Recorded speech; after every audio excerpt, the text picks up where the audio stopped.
Come in. Welcome. I'm E.G. Marshall. This is a story of something lost and never found again. A sad story. A strange story. But in no sense a warning. For certainly no one of us listening could ever be caught up in such a set of circumstances. Or could we? How sure are any of us of our destiny? Our mystery drama, The Ghostly Rival, was written especially for the Mystery Theater by Ian Martin and stars Will Mackenzie. It is sponsored in part by Buick Motor Division and Listerine Lozenges. I'll be back shortly with Act One.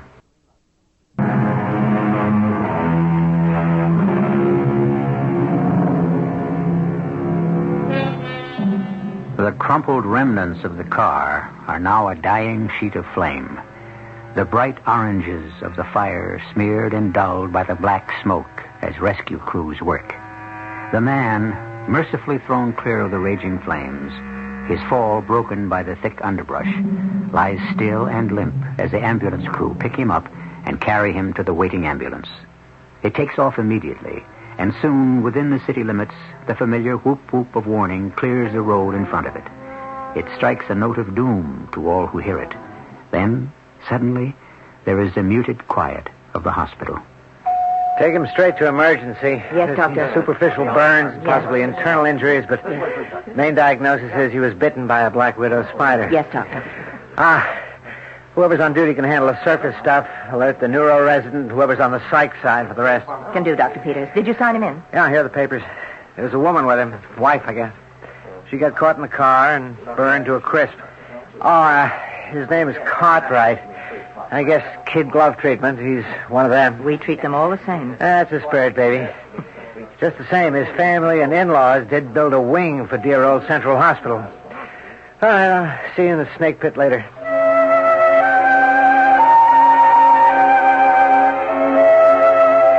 Dr. Peters?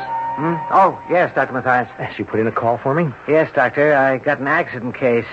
No sweat, minor contusions and burns, but there are complications. Involving a psychiatrist? This one may involve half the staff. First off, the guy was apparently bitten by a black widow spider. What? How do you know? Well, he was conscious when we brought him in. Told us himself. He got thrown clear of the car. He was the lucky one. Oh, there was someone else with him? Yes, Doctor. His wife. Totaled with the car. Oh, how awful. They hit the guy pretty hard. Although he wasn't all that with it when we brought him in. Because apparently his wife was going to have a baby. Oh, how hard can you get hit? Tell me, how bad is the spider bite? Well, that's kind of out of my backyard, but according to Doc Stearns in toxicology, there isn't much to do but wait and see. Well, as I remember, it's seldom fatal, but it takes a long time for the poison to attack the system, and the pain is excruciating, if and when it does. Well, this poor guy's ready to flip his lid. I mean, he goes through the guardrail 200 feet into the valley, kills his wife and unborn child, and turns up without a scratch. Yes, except the spider bite. Yeah, that. Well, what's that next to losing your wife, your kid, and maybe your future? You're not asking me, Dr. Peters. You're telling me. And that is my job to discover and to heal, if I can.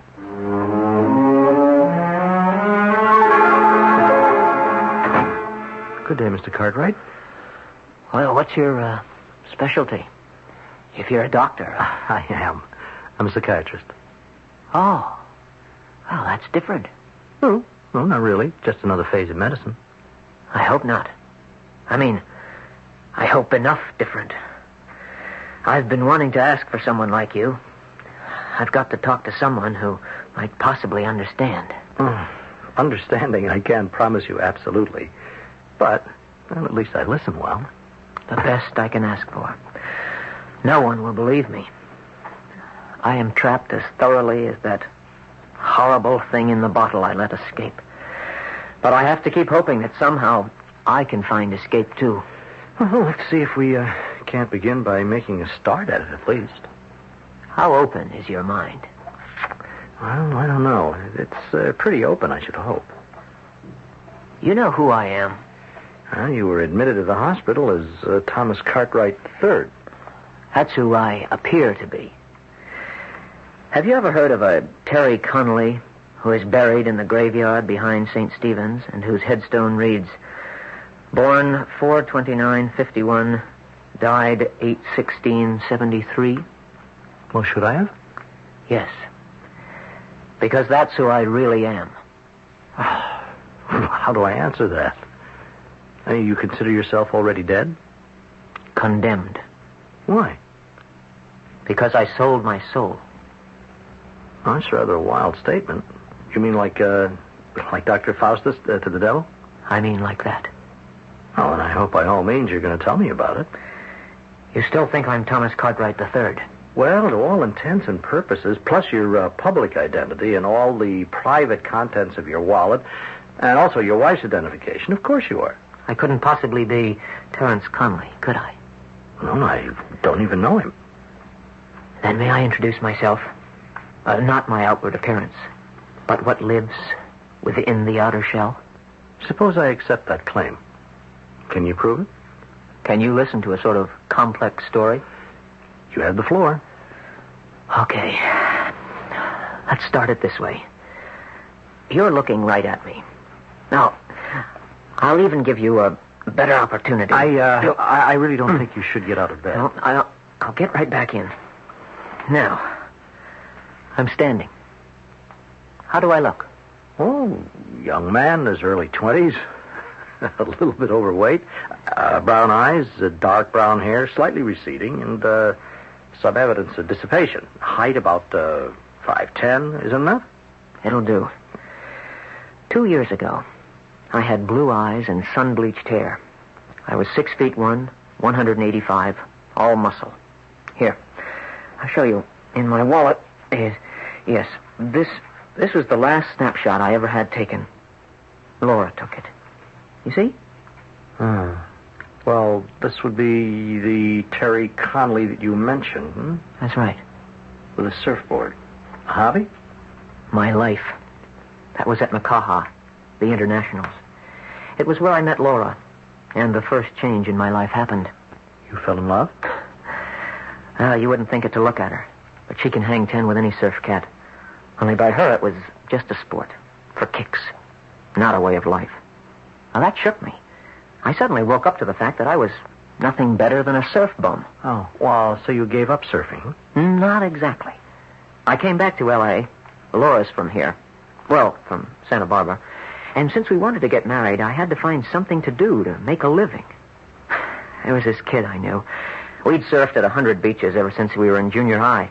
Only he'd busted up a leg pretty bad on a flip-out at Monterey. He had a little stake, so we opened a kind of surfboard rental shop.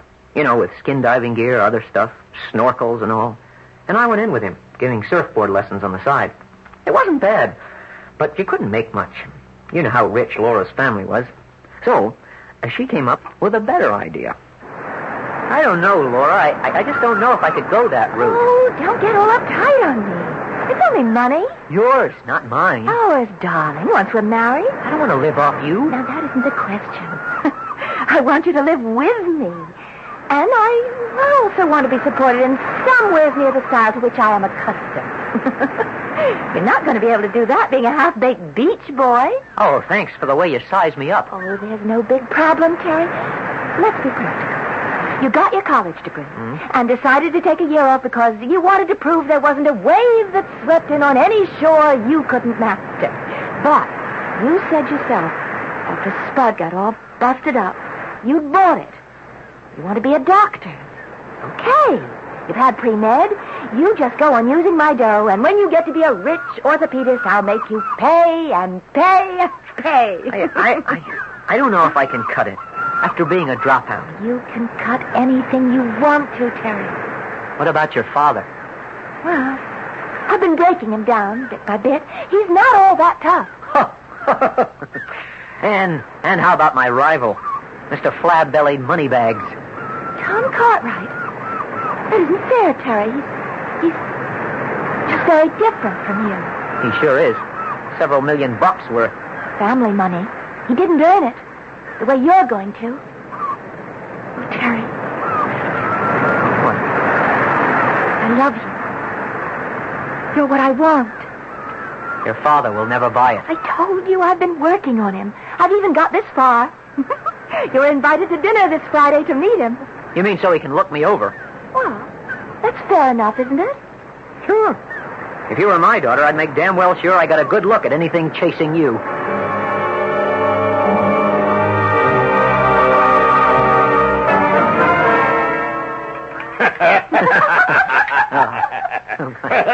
That's good one, young fella. I'll have to remember it to liven up one of our board meetings. Oh. Well, you can put the brandy and 2 glasses on the table, George. And, Laura, Yes, Daddy. why don't we have coffee out in the solarium?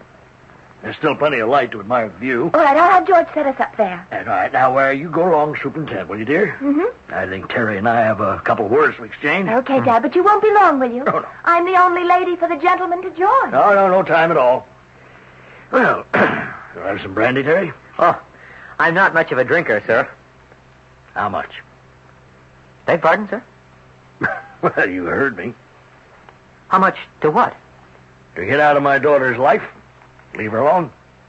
Marry the kind of man I think she should. Someone with plenty of money. Well, it should be one of the requirements. One that you don't have. I've got a better one. She loves me. I don't know. Out of sight, out of mind. Now, how much, Mr. Beach Boy? You take your bedroll and go follow the waves instead of the most precious possession I have. How about a nickel? I don't understand you. It's obvious how cheap you consider me. I thought I'd just keep the price in line. Okay. I'll score you 1 for guts anyway. But it won't help you. I know who I want Laura to marry, and so does she, and that's the way it will turn out. You may be in for a very unpleasant surprise. I doubt it. I offered you money to get out of your own free will. And it'll probably cost me less to have you removed, if that's the way you want it.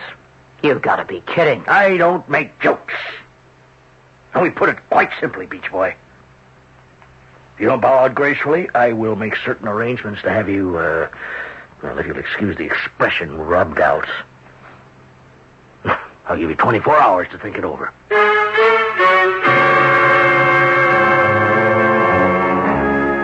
John Sherman Blake, chairman of more boards than we have time to list. Inherited money and accrued money, position, power. The man who holds all the cards and who, in the long tradition of robber barons, never hesitates to use any lever to secure his ends. But murder? Even second-hand? Is that how Terry Connolly reached such an early grave? I'll return shortly with Act 2.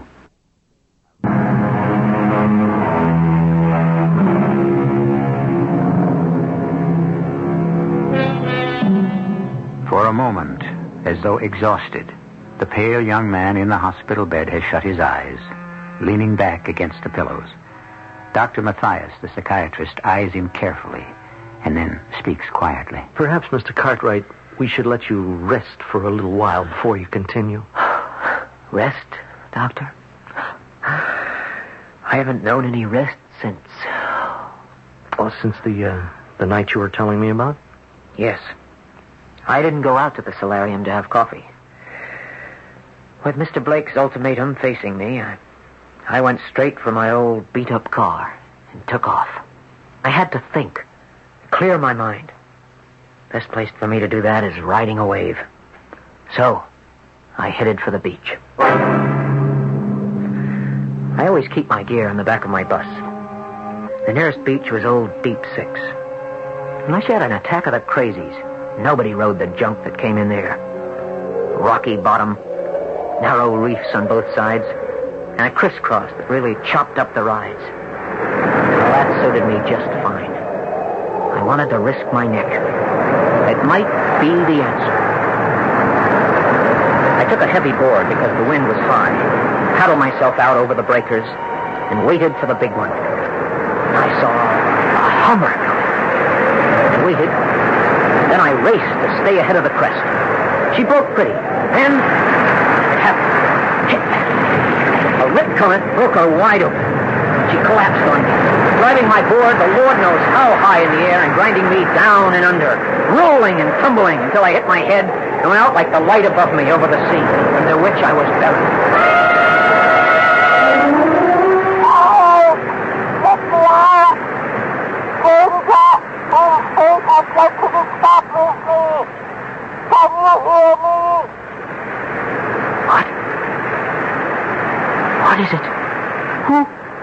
Oh, who is it? Oh. Only release me from my prison, and I can grant you anything you want. Anything? You have only to name it, and it is yours. Bruised and battered, half conscious. By luck, the tide had been going out, and I had been left lying stranded, face down in the rough sand, above the tide's edge. It was almost dark. Beside my head lay a dark green bottle washed up by the waves. And from it, the voice I heard. Or did I really hear it? Was it just some sounding in my half-conscious head? It seemed to be coming muffled from the bottle. Who are you? Who I am matters little. What I can effect if you free me is another matter. You're inside the bottle? Yes. But I have no power. Freed, my power is limitless. For my freedom, ask what you want. Power, honor, fame, knowledge, riches. On what condition?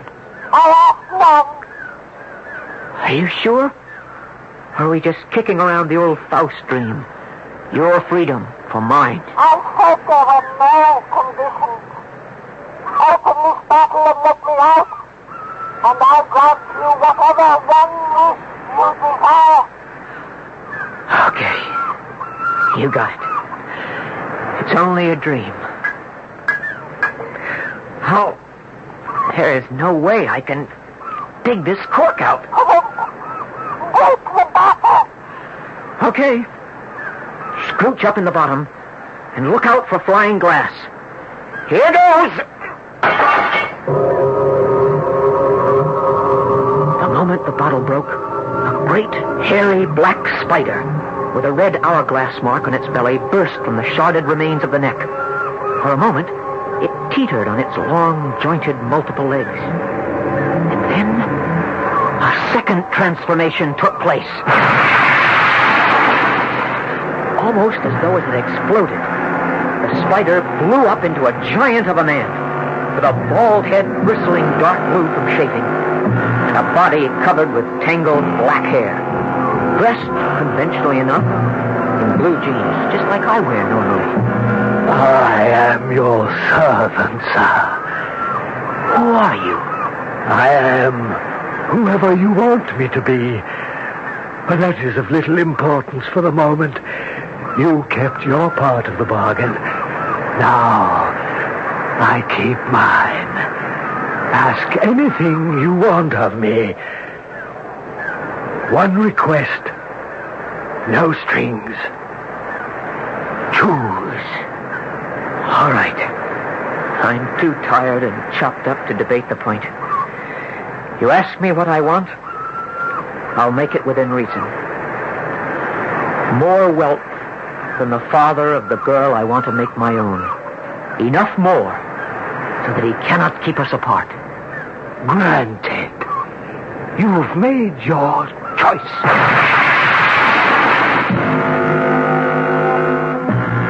I had the feeling of having been asleep for a long time when I woke up. Without remembering why, I had this idea I should be hurting all over. But it wasn't like that.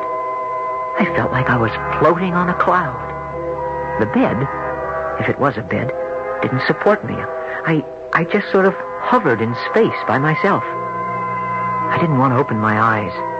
I didn't want to come back to reality. This was too plush, too out of this world. Very slowly, I opened my eyes. Good morning, sir. Would you like to breakfast or bathe first? Who are you? Oh, dear. Mr. Cartwright had a big party last night. I've got a headache, like someone hit me with a sandbag. That's right. You have a bruise on your forehead. Would you want ice? No. I just want to know where I am. At home. In your own bed. That's crazy. I don't feel that way. I don't belong here. Now you do. Huh? You made one request to be richer than the father of the girl. Now you are. Wait a minute. My first question was right. Who are you? We met last night. You made a request. It has been granted. A few hours ago, it was recorded in the book that Thomas Cartwright III died of a sudden, massive, unexpected heart attack. At the same time, a young man whose main interest was surfing was the victim of a drowning accident on a nearby beach. Your body lies there among the debris of the tide. In this bed is the body of Tom Cartwright, miraculously recovered from a vascular and cardiac accident. And within the shell of the body, within its cocoon, not Tom, but Terry, lives on. Thus, I kept my promise. How can I be what I'm not? Who is to know the difference? Oh, to begin with, I never saw this Cartwright guy. Rise, Master, and look at yourself in the dressing room mirror, or even the full-length glass. Here, on the closet door. I don't think I want to look. Sooner or later. Better now, when we're alone. I'm on my feet. Oh, Lord. Everything has changed. Is that really me? That is what you asked to be. Richer than the father of the girl you wished to own. But I didn't ask to be someone else. I don't even know the man. How can I take his place? Let me arrange that, Master. But you can't be with me every moment. Don't I have a business? Go to work? Most fortunately, you're now on vacation. Most of it you plan to spend on your boat. You have few social engagements, except, of course, tonight. Tonight? Yes.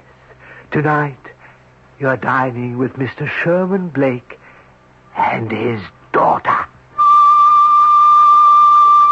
I was ripped apart at the thought. To sit at dinner again with Laura and her father. This time, what would you call me? A half-man or a double imposter? How could I carry it off? And yet I knew I couldn't refuse the invitation. Laura, I know it's not an easy evening, but life must go on. George, I think some more wine. No, not for me, thanks. I'll skip it, too. Dear me. Well, what can I say? The least the better, Daddy.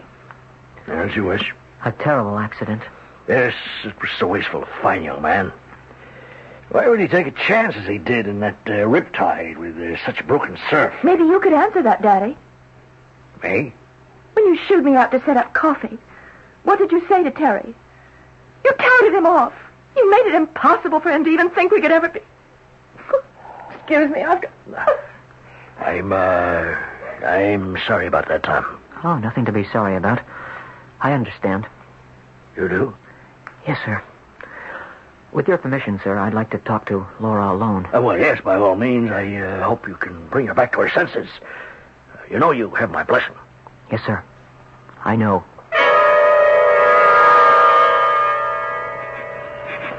Why don't you leave me alone? Laura, please. Don't you even have one small speck of sensitivity in that mean, rotten little soul of yours? I only wanted to tell you something. There's nothing you can tell me that I want to hear. I'm just trying to explain that Before I met Terry, you explained again and again that you were not what you seemed, a conceited, pawing slob who reached for any woman as though it was his divine right. But what I'm trying to say is that I'm not like that anymore. Don't make me laugh. We've been down this route before, Tom. There's no way, now that I've known what a real man can be, that you could ever turn me on. I wouldn't dream of trying now. I'm sorry, Laura. Except, I wish I could tell you how sorry I am about what happened to your Terry. Well, thank you. Though it doesn't even sound like you. I wish I could believe it. You can. I'm not quite the heel you make me out to be. I may have been once, but not anymore. Now I'll leave you alone. I just wish... Wish what? Well, I just wish I could comfort you some way. Well, I don't see how. Thank you for wanting to, Tom.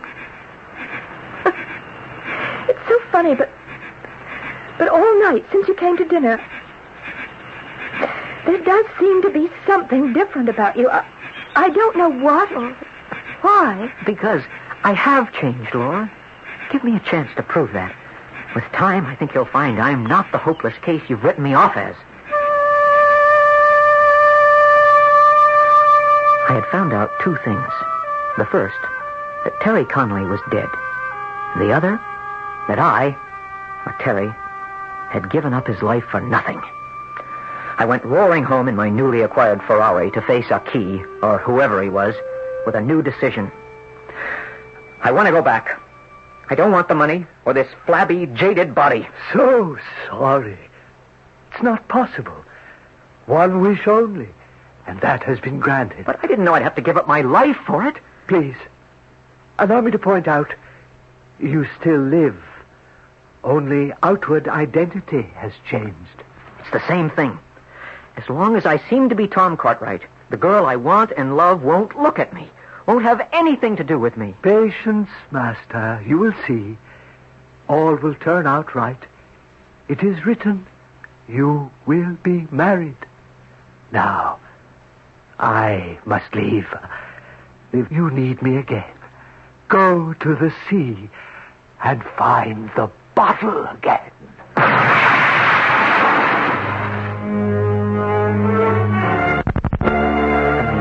Oriental's head, a great, jagged streak of fire exploded and disappeared.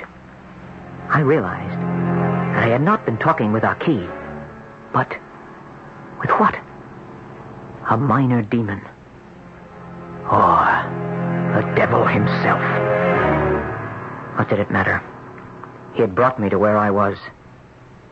And where was that? Was I dead? Was I alive?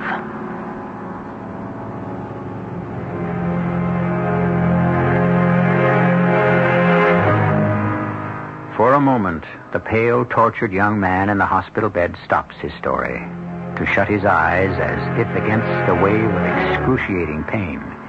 The psychiatrist, listening to him, is tempted to react compassionately, but for the moment he waits. The pain may be less physical than mental. And the harrowing story is not yet ended. I'll return shortly with Act 3.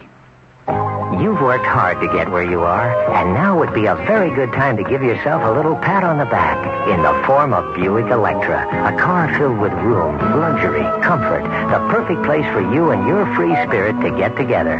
Buick Electra. Think of it as recognition for a job well done.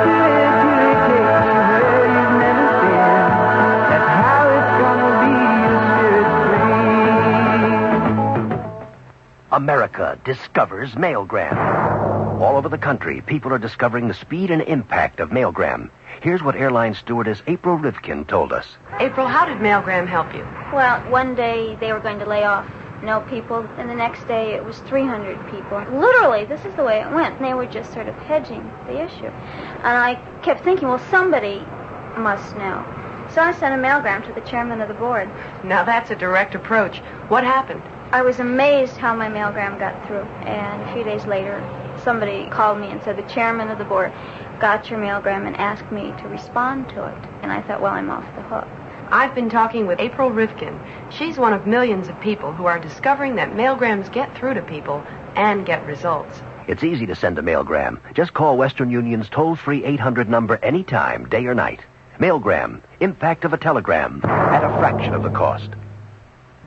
Oh, do I love my legs? I do. Do I love my legs pantyhose? Legs pantyhose have memory yarn. Memory yarn stretches out and remembers to stretch back. That's the memory in legs memory yarn. I can walk, I can jump, I can bend to touch my toes. Stretch to stand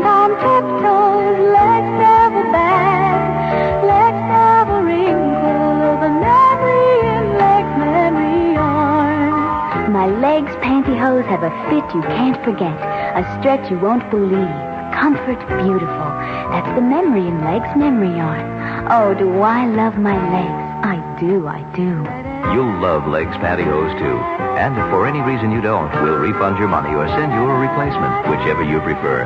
That's the You'll Love Our Legs guarantee. Oh, I love my legs, I do. Get 'em at the Legs Boutique.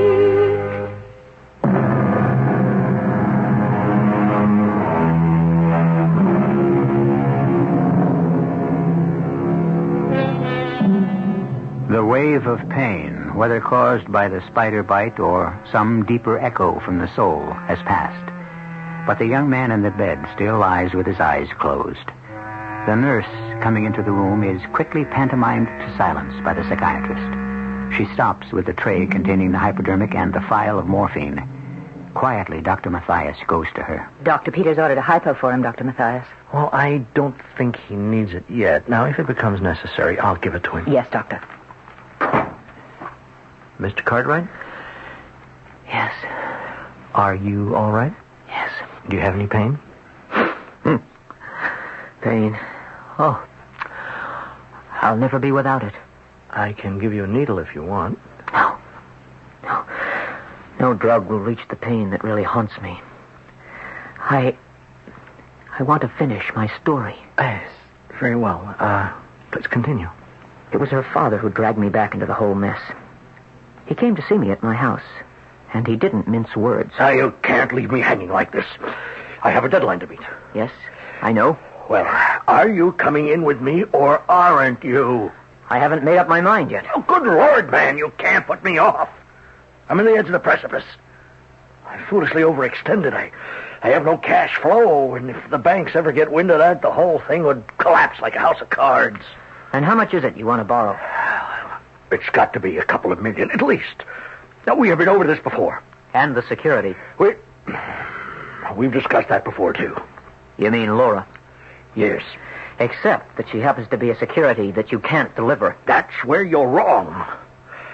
I have only to tell her the truth about my business problems, and she would she would agree to marry you. A lamb to the slaughter. What'd you say? Doesn't matter. All right, Sherman. Or perhaps I should say, Dad. You've got a deal. Laura, for whatever you need, up to what I've got. You'll never regret this, son. And so, you were married? Yes, not quite 2 years ago. It was a bad marriage? No. No, not for the most of it. At the beginning, for the best part of the first year, it was uneasy and difficult. But slowly things began to change. I wanted to tell Laura the truth, what really had happened. But how could I? She would have thought me absolutely mad, out of my skull. Then, as the months passed, I began to see it looked as though I'd never have to. I remember one night, after a party, going to bed. How many people do you suppose were at that party tonight? I don't know. A couple of hundred, maybe. And how many men? You think I count them? No, I'm serious, darling. Darling? That's what I said. Men. I don't know. I guess when Stanton throws the ball, there are more men than dames. What's the difference? I just wanted to tell you something. No matter how many there were, I'd have taken my man over any guy there. Laura. Yes. That's the way it's gotten to be with me now.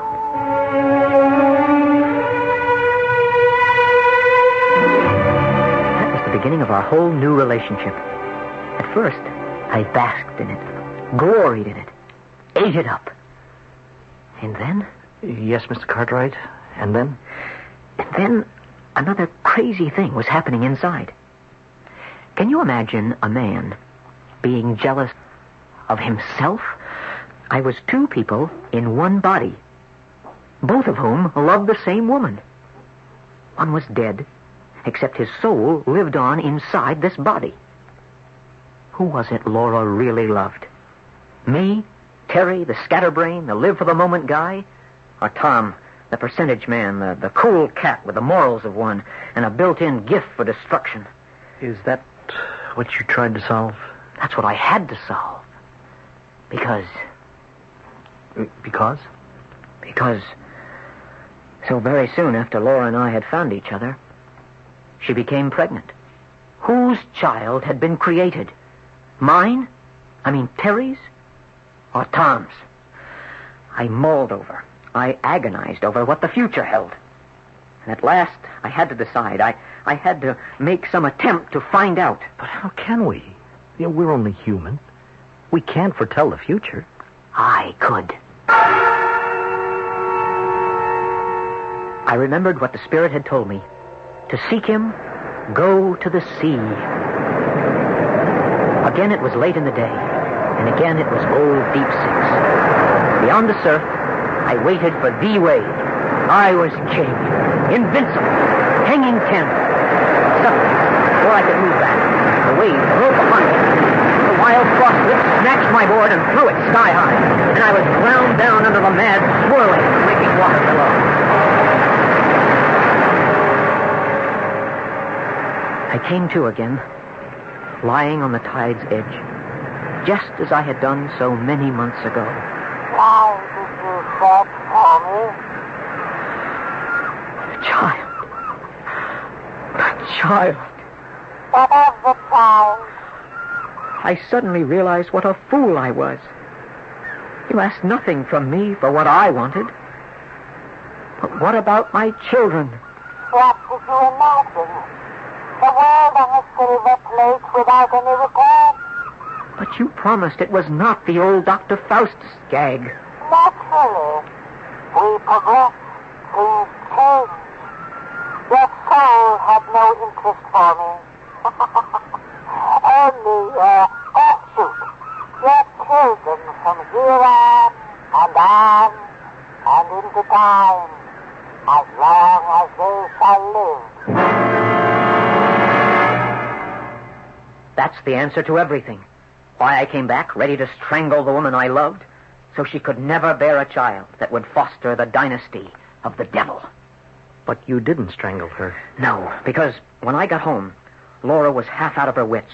She had found that a black spider with an hourglass shape on its belly had been weaving or spinning a web over the crib we had waiting in the nursery to receive our baby when it was born.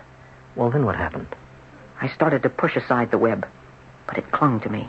And as I tried to brush it off, suddenly the spider was clinging to my wrist, and I could feel its bite, sharp and penetrating, and I could hear a voice in my ear. You cannot win, my friend. I gave you freedom, but in return, you sold to me your children and your children's children till the end of time. You accepted that? Never. I took Laura with me to the car. The excuse for our wild ride, that I had to get to the hospital to get an antitoxin for the bite of the Black Widow. Take it easy, darling. I can't. You don't understand. I love you so. I don't understand what obsesses you. There's no way to explain. It's just that the devil rides our tail. Hold tight. And remember, I love you. This is the best way out.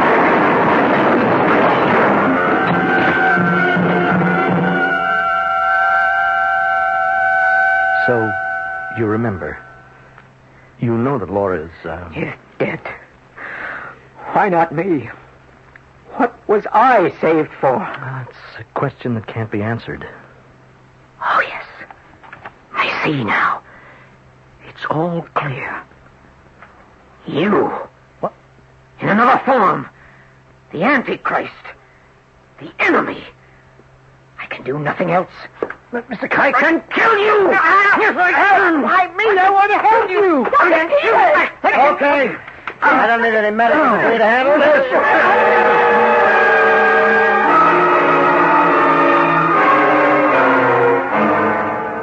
That's an unusual case, only because of the violence involved. There's not much to say about it, Dr. Peters. Except I'd like to try to understand it. That would take volumes. A classic world of delusions. Everything? There's very little missing. There was love broken off. There was a child that might have been born. There was a man already beyond the norm of society who thought he was doing the right thing in destroying himself, his wife, and his unborn child. And we just write him off, Doctor? No. We write no one off. We probe as much as we can. We try to resolve what we can. There's still cases beyond all our knowledge. And someday, we may solve them.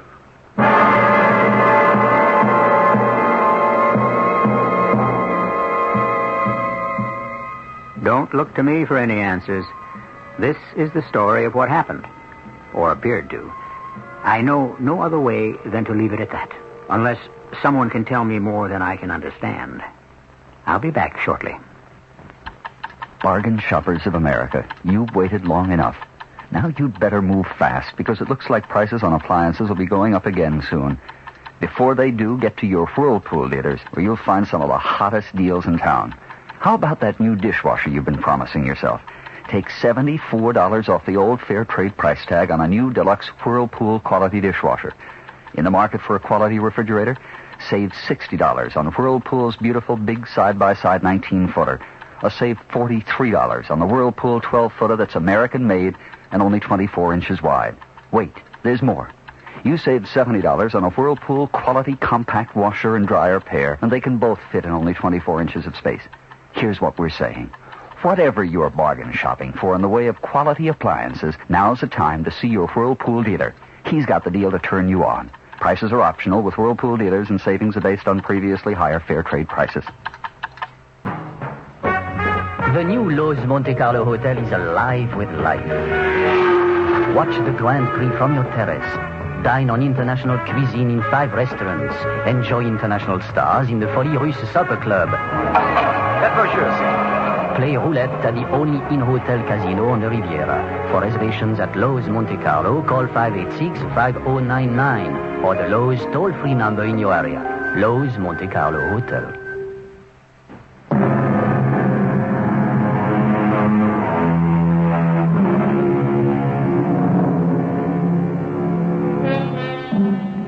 There isn't much to say about this particular tale, except that he who traffics with the devil must be prepared to pay the price.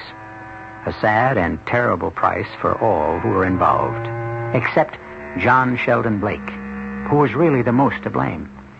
He was the only one to survive, since Tom Cartwright, or whoever he truly is long since committed to an institution. John Sheldon Blake is also committed to an institution, except that he remains free. Funny how the establishment has a habit of winning. When come right down to it, they're the ones who are really mad. Our cast included Will Mackenzie, Marion Seldes, Robert Dryden, and Earl Hammond. The entire production was under the direction of Hyman Brown. Radio Mystery Theater was sponsored in part by your Singer Sewing Center. This is E.G. Marshall inviting you to return to our Mystery Theater for another adventure in the macabre. Until next time, pleasant dreams.